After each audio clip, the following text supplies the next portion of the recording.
We want to talk a little bit now about putting C onto a Linux installation. If you've been through a Linux installation, you probably already have a good C compiler, GCC, installed. If you have not gone through a full installation, rebuilding your own kernel, that sort of thing, and you're just looking to learn C, then let's take a look around at what I have installed is Ubuntu.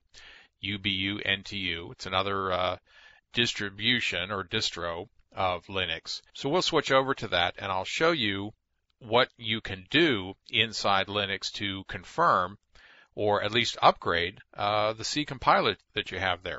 Let's switch over to my workstation, and this is my desktop inside Linux, inside Windows.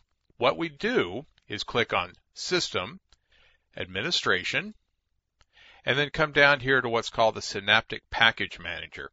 Now your particular Linux will have, need a password there, will have a package manager that comes with your distribution. So Red Hat would look different than SUSE or Ubuntu that we're looking at here.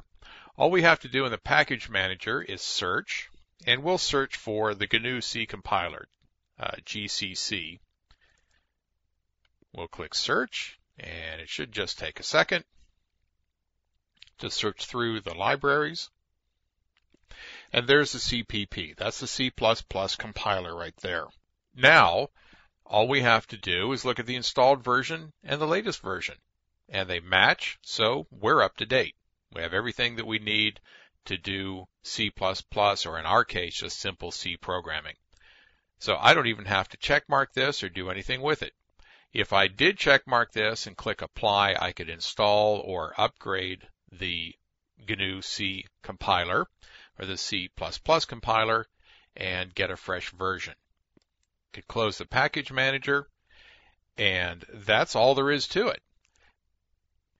If you want to read more about the C compiler, the GNU CPP, simply go to gcc.gnu.org. All kinds of documentation on installation of the compiler, various platforms that it can be run on, how to test it, lots of documentation so that you can go much farther than we're going to take you beyond just the C language. You can go into all of the linking and other kinds of things that we'll see a little bit of later on in the tutorial here, but right now we just want to make sure that that compiler is out there and running and relatively up to date. We're not going to use an integrated development environment, an IDE, or anything like that, even on Linux. We're just going to use the simple command line or terminal session, just like that, so that it's nice and simple, and we only have to worry about the language itself and not some IDE getting in the way.